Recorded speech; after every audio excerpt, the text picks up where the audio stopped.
nosso quarto episódio. Eu sou a Aline Helena, psicóloga, mediadora na relação estabelecida entre o ser humano e o conhecimento, além de livre pensadora, apaixonada por histórias reais que só podem ser construídas através da escuta e da linguagem. Esse canal de comunicação, nosso desejo é propor um diálogo aberto, um bate-papo, uma conversa com temas contemporâneos acerca da nossa vida.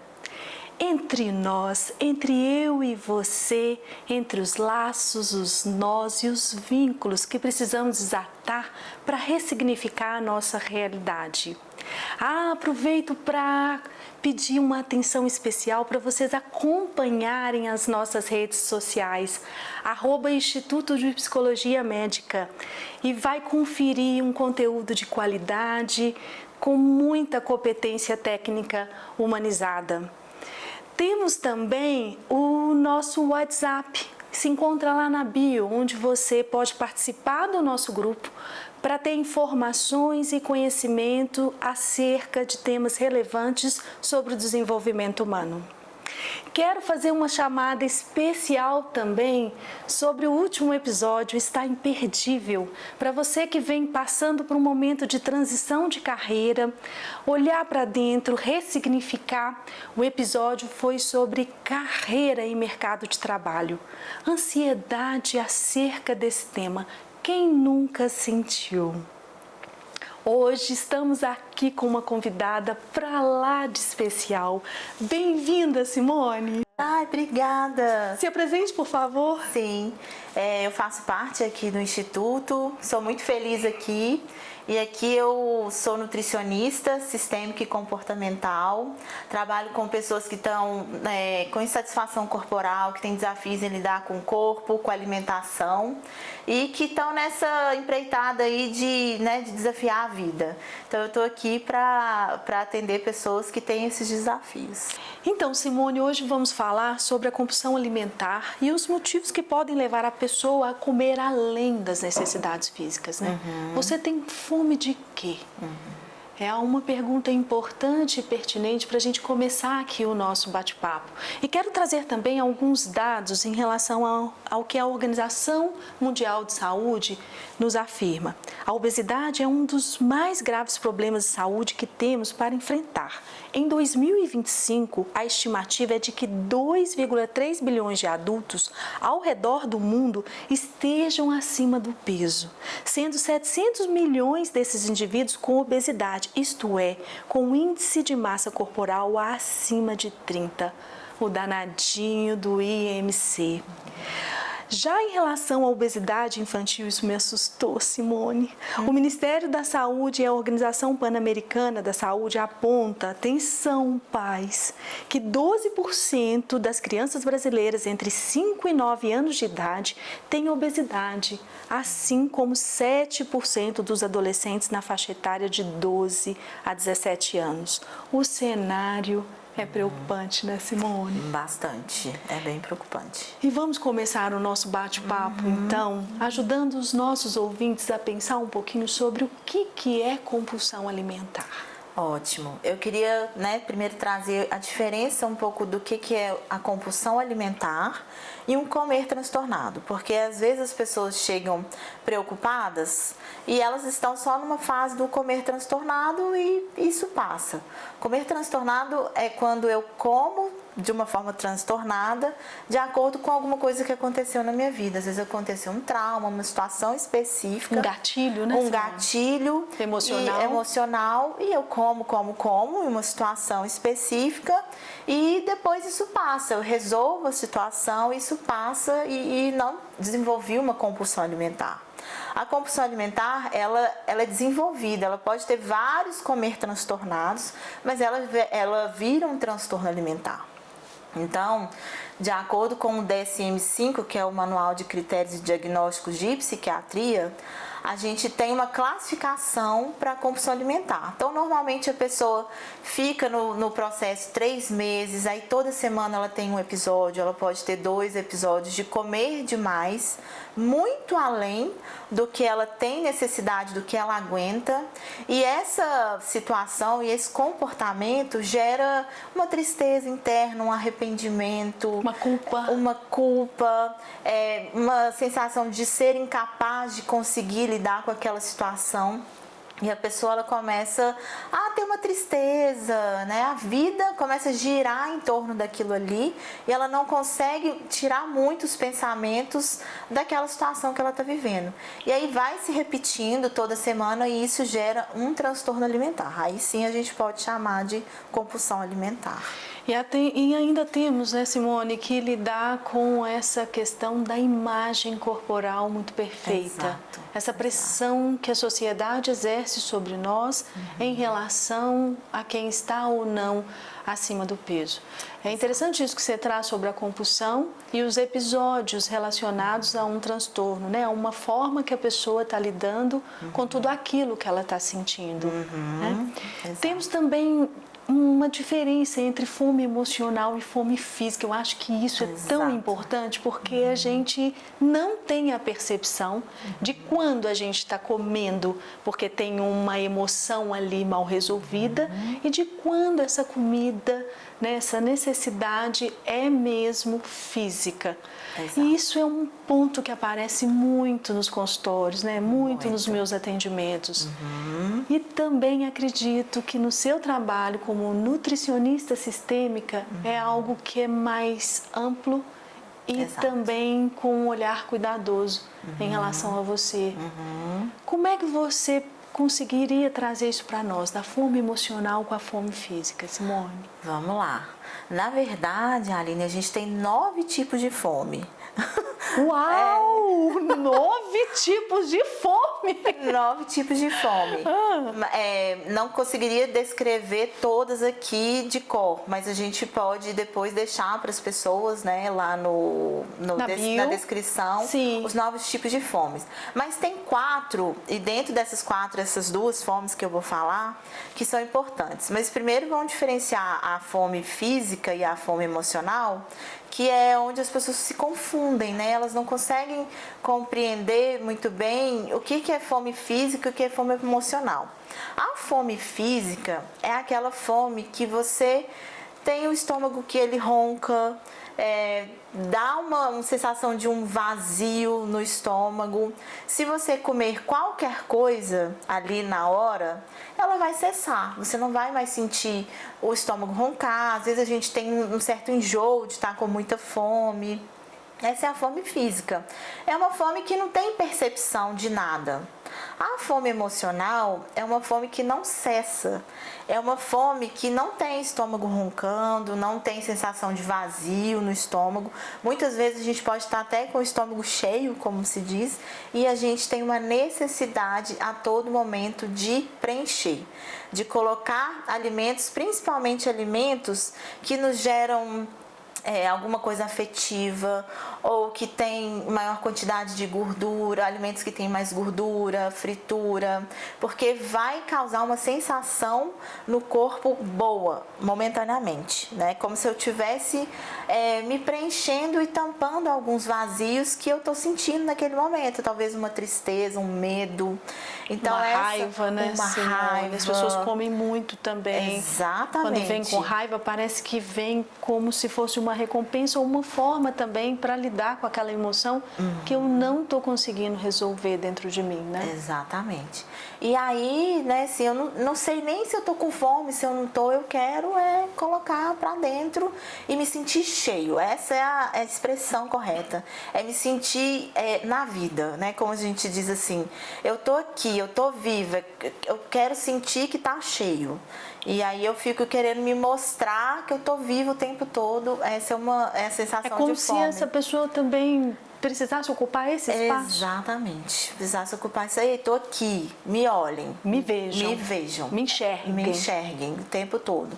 E aí ela vai comendo e se preenchendo desse vazio, né? Como se ela quisesse se mostrar o tempo todo, como se ela não fosse olhada também, muitas vezes. Então é uma forma de um mecanismo de defesa onde a pessoa vai lidar com a falta, né? Exatamente. Algo está faltando que eu não consigo ali, essa pulsão, essa compulsão, né? Que vem ao ato, essa pulsão, essa energia, esse impulso, onde eu tenho que buscar esse mecanismo de defesa da comida, até mesmo para eu fugir ou então não resolver algo que se repete ou algo que está incomodando dentro da minha história de vida. Então é muito mais aprofundado, muito né, mais Simone? profundo quando a gente vai falar desse tipo de fome.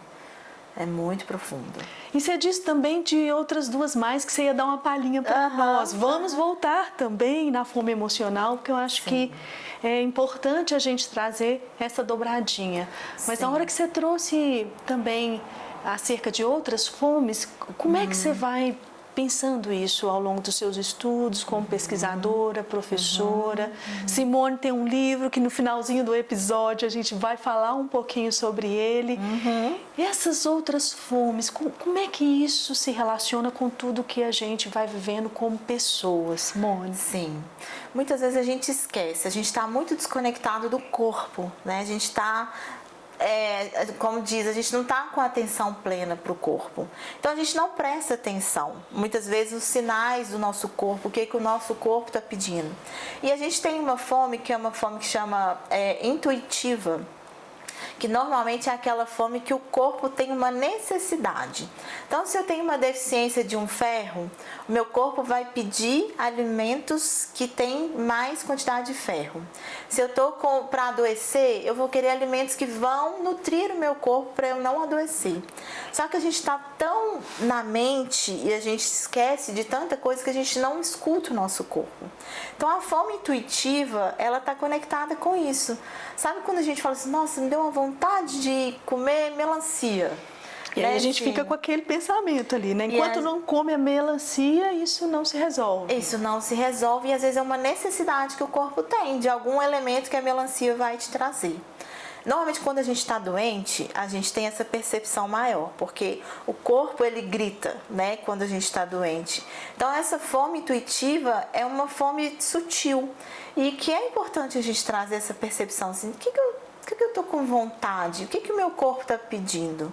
E aí é nesse momento que a fome chega. E não é uma fome que vai além, porque é suficiente para aquilo que o corpo precisa, né? Então esse é um tipo de fome muito importante da gente ter essa consciência.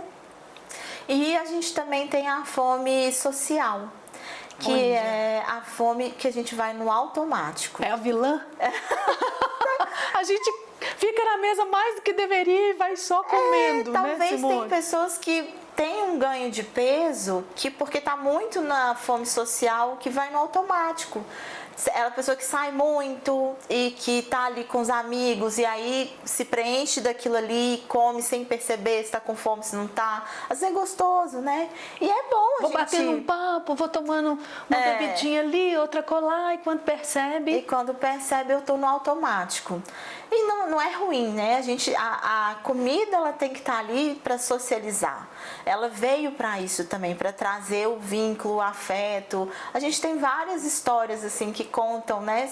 A comida ali e a família ao redor da mesa. E ao mesmo tempo que eu estou ali, é importante eu prestar atenção o que eu estou colocando no meu corpo, se está suficiente, se não está, se está ultrapassando, se eu não estou percebendo, se está no automático. Então isso é importante a gente perceber também nos processos, esse tipo de fome. Simone, você falou que o corpo grita, né? O corpo grita. E aí a minha escuta já ficou aqui ativa quando você fala também do tempo presente. Como estamos com dificuldade de estarmos no tempo presente. O jeito da gente se alimentar, a correria, os processos todos industrializados, o pouco tempo, junta toda esse contexto histórico do capitalismo, o produtor rural que já não tem mais espaço diante das indústrias que são maiores e acaba capturando a gente porque é uma comida fast food, é uma comida que não dá trabalho. Exato. E aí acho que a gente precisava entrar também um pouquinho nesse conceito assim do que a gente entende sobre a obesidade, que é um ponto para a gente começar a ter essa consciência quando se fala de compulsão alimentar e de obesidade. O que é a obesidade, Simone?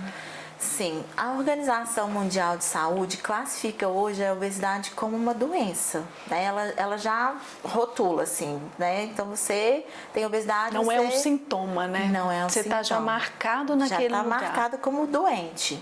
E eu não gosto muito dessa classificação, né? Assim, desse rótulo.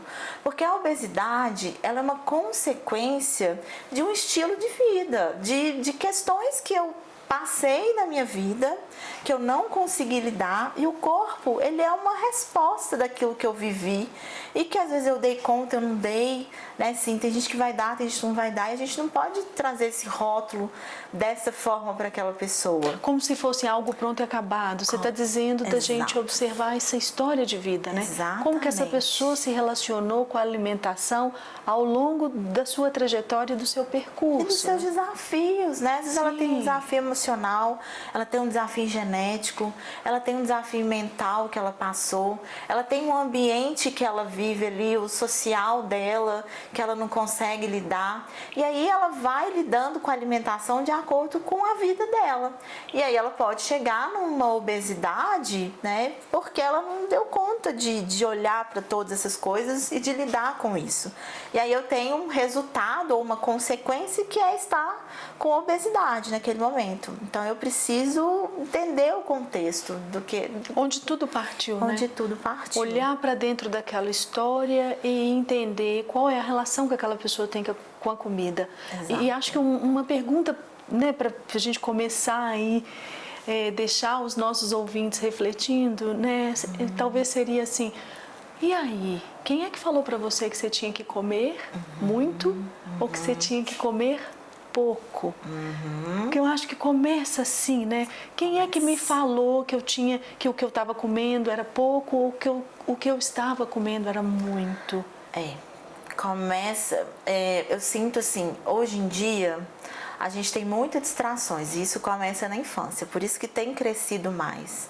A criança, ela já nasce com essa percepção de tenho fome, como, não tenho, não como. Né? Ela tem essa percepção de fome e saciedade.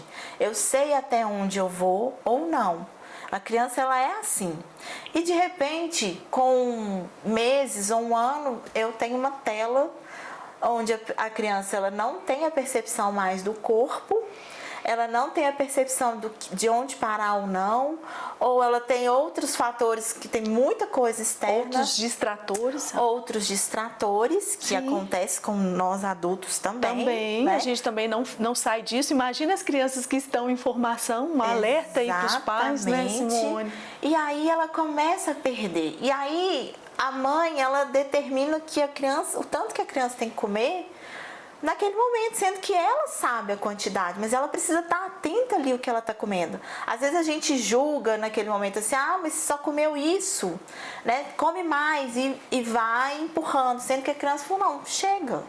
Né, assim, tá bom, eu quero ir até aqui. Se daqui a uma hora eu tiver com fome de novo, eu vou pedir de novo. E a gente precisa trazer essa percepção.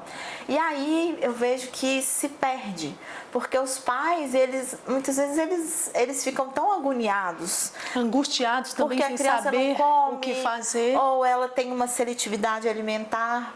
Sim. Tem uma época que existe uma seletividade alimentar da criança, é super normal.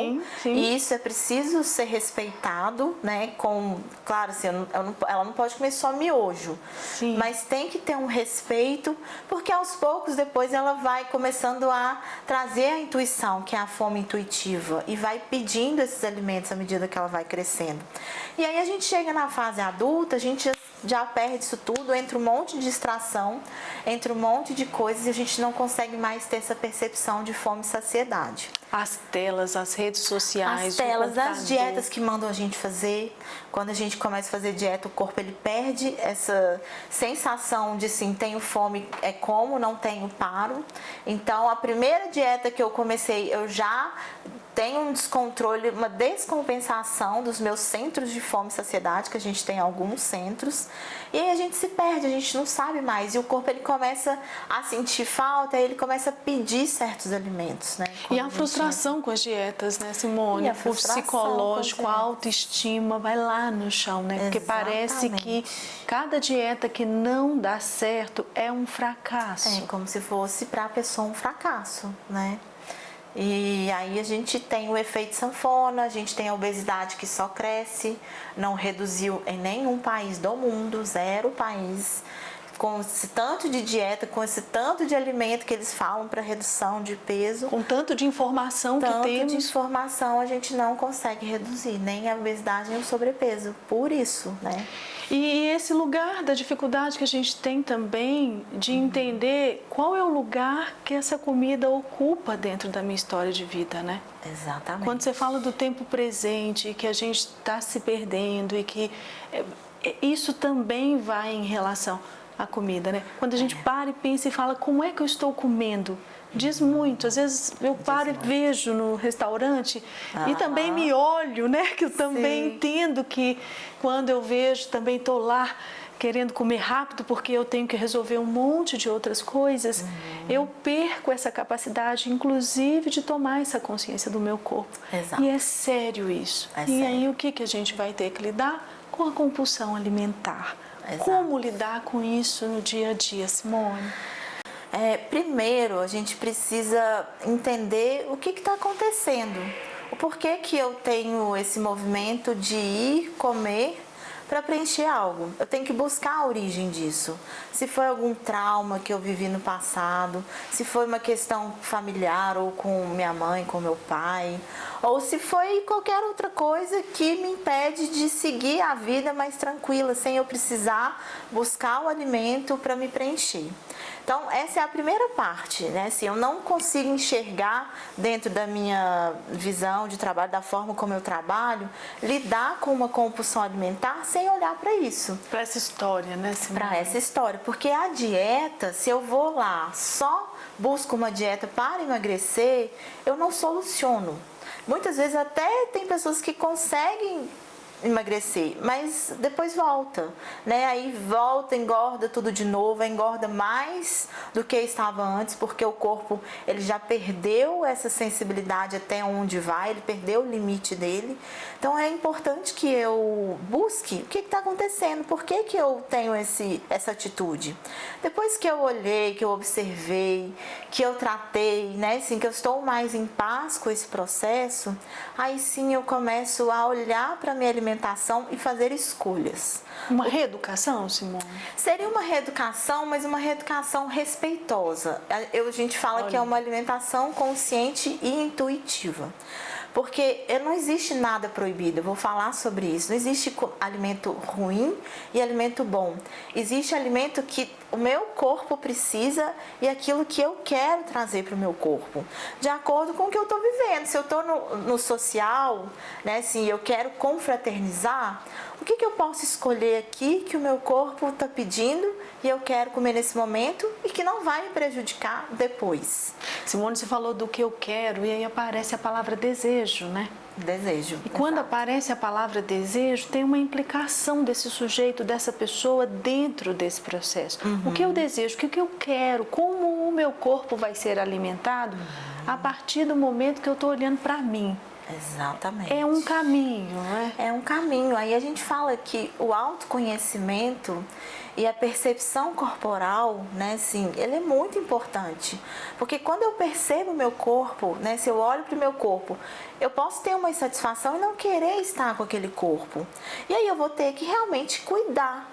de uma forma amorosa, né? Assim, com o meu processo. Às vezes eu gosto de comer certo alimento que é demonizado, né? Como se diz, que as pessoas fazem um terrorismo nutricional. Que não pode, vai engordar. Que vai engordar, mas faz parte da minha história. Então eu preciso trazer esse alimento de uma forma também cuidadosa.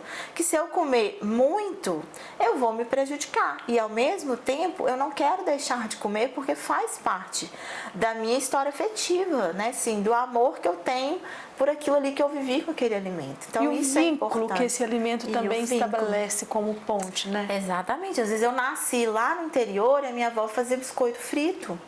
E isso me gera uma memória afetiva.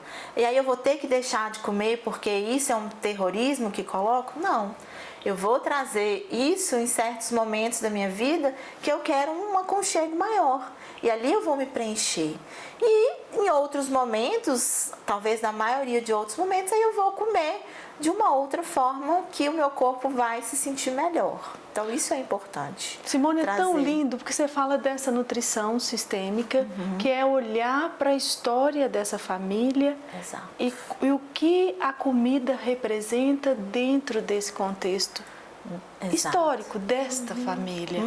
Porque eu começo também a perceber que muito do que eu sou, né, em relação à comida, partiu ali daquela relação com a minha mãe, com a minha avó, com os meus antepassados, a tal ponto da gente conseguir perceber a comida mais como uma nutrição do que como uma recompensa. Exatamente.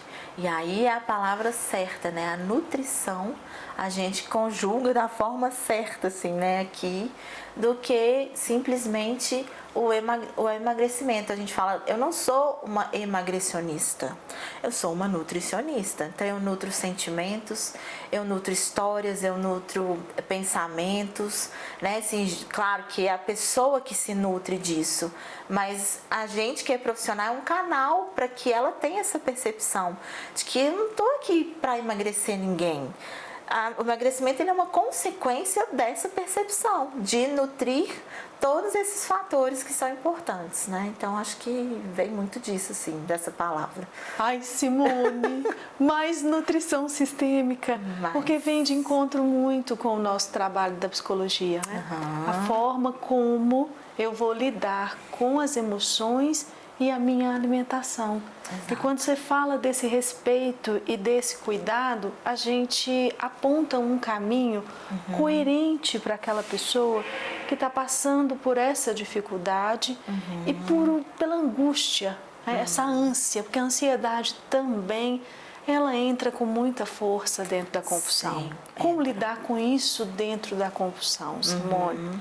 A ansiedade, né? Hoje em dia a gente tem muitas pessoas trazendo esse tema, a gente já falou disso aqui no podcast lindo, né? Sobre a ansiedade.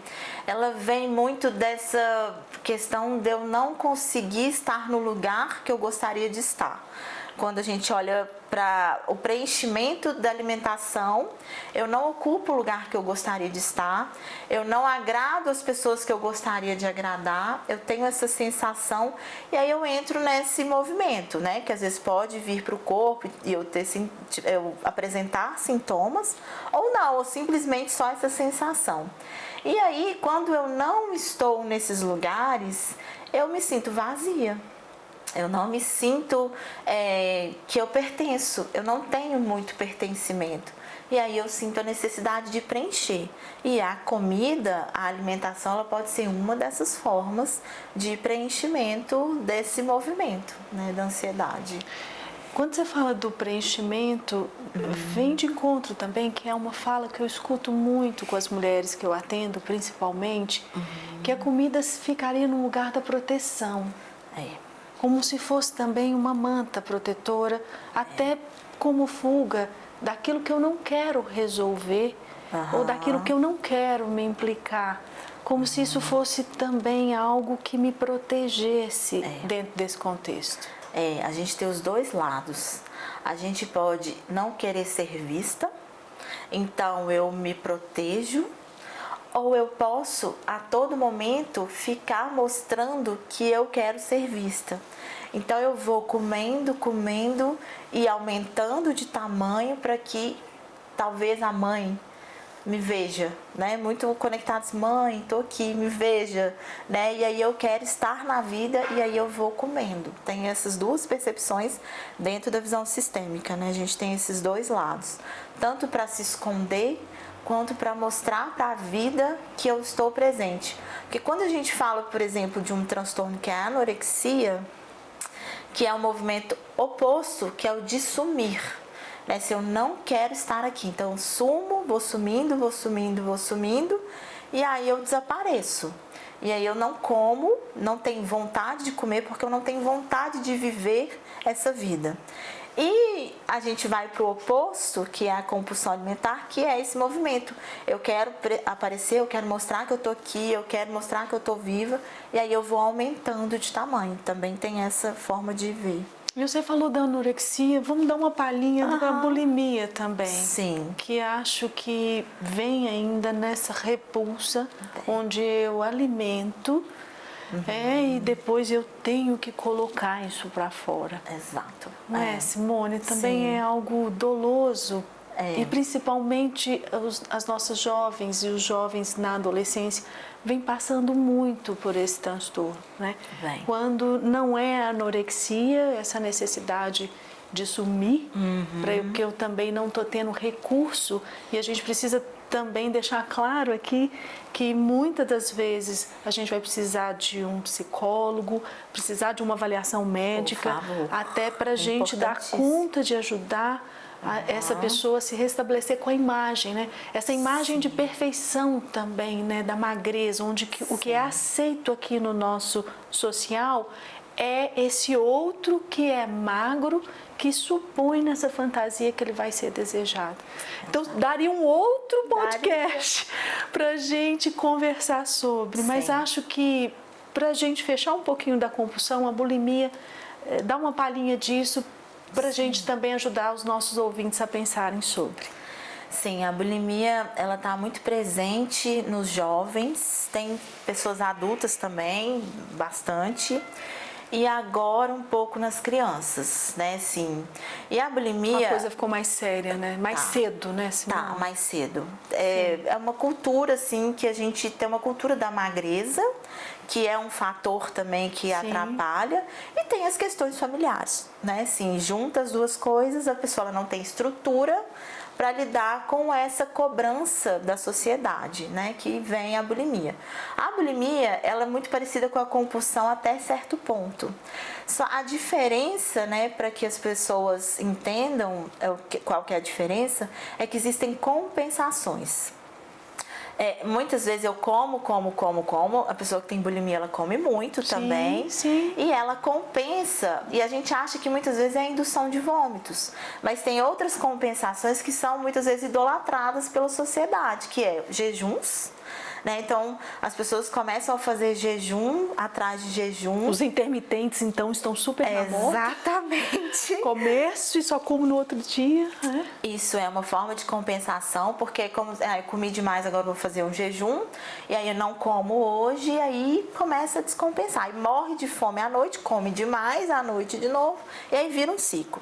Então, o jejum, que muitas vezes a sociedade, né, idolatra, a atividade física extenuante para compensar a comilança. Não como saúde, mas... Não como saúde, sim como compensação de emagrecimento. Né? E entendemos que a atividade física faz parte. Importantíssimo. Eu acho que a atividade física é fundamental, principalmente nesse mundo obesogênico que a gente está. A gente não pode ficar sem. E não tem nada a ver com ter que emagrecer fazendo atividade física. Sim. O emagrecimento, ele é consequência, ok, né? Então, isso, uso de laxantes, diuréticos e medicamentos para emagrecer. E aí o vômito autoinduzido. E hoje em dia está muito comum comer e cuspir, que é uma técnica que os adolescentes têm usado muito. Então eu como, sinto o sabor dos alimentos e vou e cuspo aquele alimento só para sentir o sabor. Também já entrou nessa classificação. Simone, tudo acerca da emoção. né? A maior parte dos fatores, claro que a gente vai considerar a genética, o fator da hereditariedade, Sim. mas a emoção, a história, como eu vou lidando com os estressores, os distratores, a imagem corporal, a tecnologia, as telas, isso tudo vai trazendo elementos significativos para a gente repensar o lugar que a gente quer ocupar com o nosso corpo. E como seriam as saídas para a gente já ir fechando o nosso trabalho? E vamos ter que voltar, né? Porque ilustre a forma como você traz e como que isso vai nos ajudar e ajudar os nossos ouvintes a pensar saídas com a fome emocional também.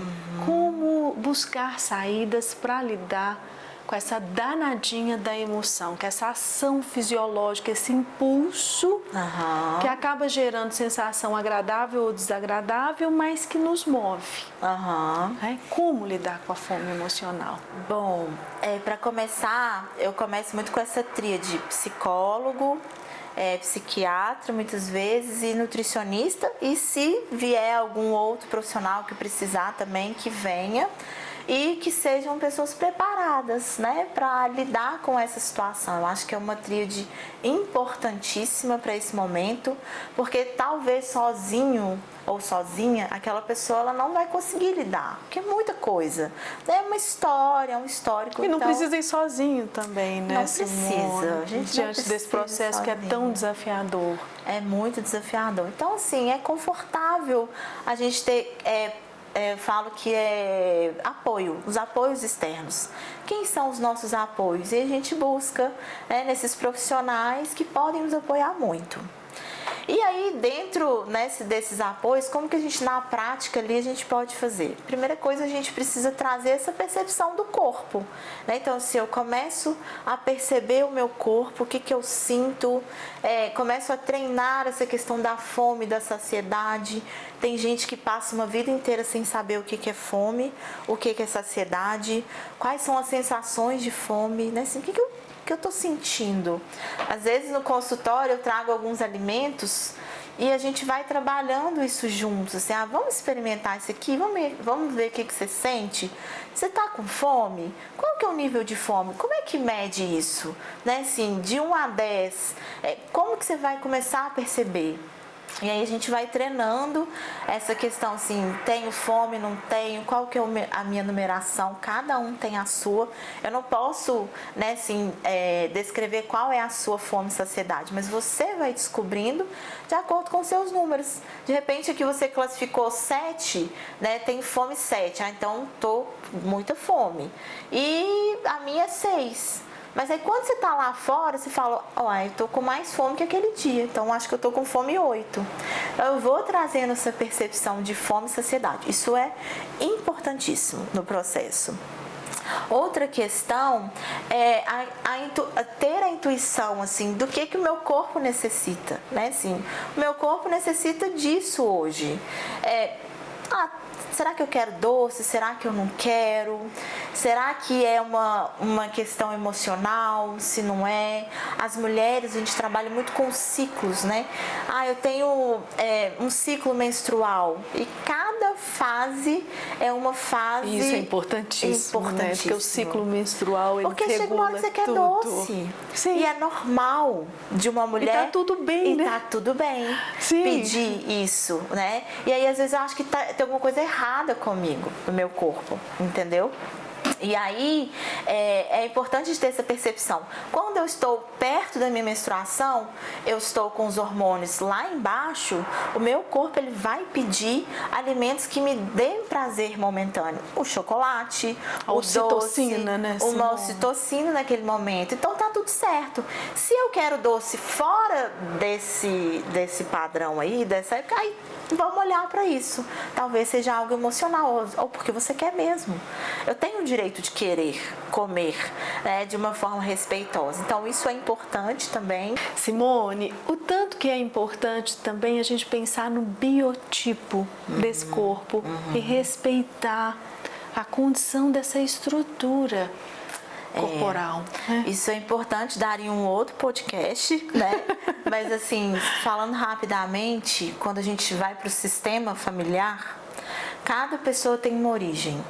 Então você pode ter uma origem portuguesa, italiana, tem pessoas que têm origem africanas, orientais, e cada comunidade ou cada lugar, né, de onde eu vim tem uma estrutura. E eu não posso desonrar essa estrutura, porque quando eu desonro de onde eu vim, eu começo já a criar uma rejeição. E isso afeta a forma como eu lido com o meu corpo. Eu rejeito a minha origem. Sim, isso é destrutivo. Destrutivo, porque eu estou rejeitando de onde eu vim. Assim, eu não honro de onde eu vim, de como é o formato do meu corpo daquele lugar que eu vim, do meu pai e da minha mãe, que tem uma história antes de mim. E aí eu estou desonrando isso. E eu quero ser igual a fulana, e a fulana tem outra origem, né? E ela fez diversos procedimentos para estar daquele jeito. A tal ponto de sair até desse lugar. De sair dessa honra. Dessa honra e dessa origem na qual foi o contexto dela de família como um todo. Exato. Se a gente entra no cabelo, por exemplo, né? Assim, quando eu detesto o meu cabelo e o meu cabelo ele tem uma história e uma origem, eu já entro nesse tema também, cor, né? Então a gente vai... Nossa, dá outro podcast pra gente aprofundar um pouco. E a danadinha da culpa, né, Simone? E a culpa que desorganiza qualquer psique. Exato, que entra naquela coisa assim, alimentação ruim e alimentação boa. E aí a gente cria uma classificação, e aí quando eu acho que eu entrei numa alimentação ruim, dentro das classificações todas, eu tenho uma culpa por ter comido aquilo, ou por estar comendo daquela forma, ou por ter o meu corpo do jeito que é. E até mesmo não ter o corpo perfeito, né? Até mesmo não ter o corpo Temos perfeito. Que seguir o padrão XY imposto a nós. Nós mulheres acho que sofremos muito acerca desse padrão estabelecido. Os homens estão sofrendo muito também mas eu acho que o nosso contexto histórico ele vem numa marcação, né? Isso. Claro que os homens também estão passando por N situações de dificuldade, e o corpo também é uma delas. E as mulheres sofrem muito. Porque a gente precisa ter esse padrão, parece que para ser amada, para ser reconhecida, enaltecida naquele lugar, né? Objetificado, idealizado, dentro daquela construção histórica. Então, acho que esse entorno da alimentação é para além do que você disse mesmo, do CID, né? Do contexto da doença, e a forma como a gente vai lidar é o que vai fazer a diferença. Ai, Simone, eu já queria agradecer com o coração aqui assim, aquecido, e também já deixar o convite para você estar aqui. Muito bem-vinda. Obrigada, eu sou feliz aqui. Você é feliz aqui no Instituto? Somos, viu, Simone? Felizes e cheias, né, de desejo, de vontade de oferecer o nosso melhor, honrando também as nossas histórias, né, a nossa profissão, o nosso esforço, para oferecer o que há também de uma qualidade em relação ao desenvolvimento humano. Quero deixar para vocês uma indicação. A Simone, além de Nutri, é escritora. Ai, gente, que lindo! Você fez uma pesquisa aí brilhante, atual, contemporânea. Acho que também vem sendo cada vez mais essa referência no Brasil com nutrição sistêmica, né? Interligar essa tríade, psiquiatria, psicologia e o corpo é um desafio. Quebrar esses padrões das dietas rígidas também é um desafio. Fala um pouquinho para nós da sua pesquisa, já deixando aí a indicação valiosíssima do livro para vocês que querem, né, estudar, aprender e também olhar para dentro com mais calma. Sim, nossa, começou muito tempo atrás. E isso, essa insatisfação pelo meu corpo, né? Já vivi muito essa insatisfação pelo meu corpo, tive Quem não viveu, né, Simone? muitos desafios, né? Depois eu posso contar minha história em outros momentos. E isso me gerou uma insatisfação com o curso de nutrição. Quando eu fui fazer nutrição, eu achei que eu ia descobrir o mundo dentro dessa área dos transtornos, de como apoiar as pessoas que sofrem com isso, para me salvar, e eu não vi nada. Eu saí muito frustrada do curso de nutrição, de verdade. E aí eu falei, já que não tem, eu vou buscar, né? Se não tem isso no mundo, eu vou começar a buscar e vou começar a juntar as coisas, né? Ai, muito obrigada. E fui fazer vários cursos dentro da área de psicologia, tanto é que assim, eu falo, não tem nenhuma formação, nenhuma pós, nada em outra área a não ser psicologia, né? Assim, que eu acho que é extremamente importante. E aí eu pude trazer para o consultório e esse olhar, né? Esse olhar. E através esse laboratório que é o consultório, né? Um laboratório onde a gente vai aprendendo junto com o cliente a lidar com cada situação. De repente chega uma coisa nova que eu não sei ainda como lidar. E junto com aquela pessoa que está ali, a gente vai descobrir juntos. Naquela narrativa daquela história. Eu, como um profissional vulnerável, né? De não ter que saber tudo, lidar com tudo. E a pessoa que está ali também com a história dela. E entendendo a vulnerabilidade como força, né? Exatamente. Onde vai ali nessa construção do vínculo buscar um caminho juntos para ressignificar essa parte da sua história da comida que traz tanta angústia e tanta emoção de tristeza ou de desorganização psicológica. Exato. E aí depois disso tudo, eu resolvi colocar no papel e escrever, né, de acordo com o meu processo e como que eu poderia apoiar também essas pessoas que vivem esse desafio da vida, né, que é lidar com a família, com o corpo, com a alimentação, e aí eu coloquei nesse livro. Ai, Simone, vou te pedir um favor, não para de escrever.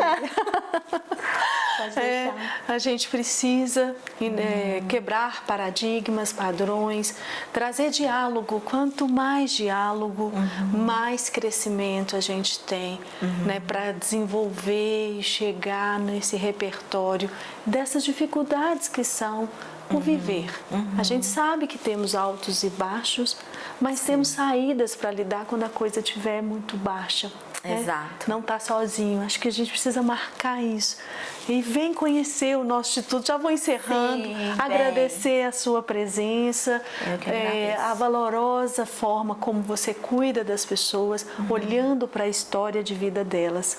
E quero que vocês também venham conhecer o nosso instituto, agradecer a audiência, aos nossos ouvintes, convidar para o próximo episódio. Deixa comentários na bio, deixa comentários lá no nosso Insta, no YouTube, para a gente trazer esses temas contemporâneos e ajudar a todos nós a pensarmos em caminhos, em possibilidades acerca das dificuldades, porque somos todos humanos. Obrigada mais uma vez, Simone. Eu que agradeço. Obrigada aí você que está assistindo. Até.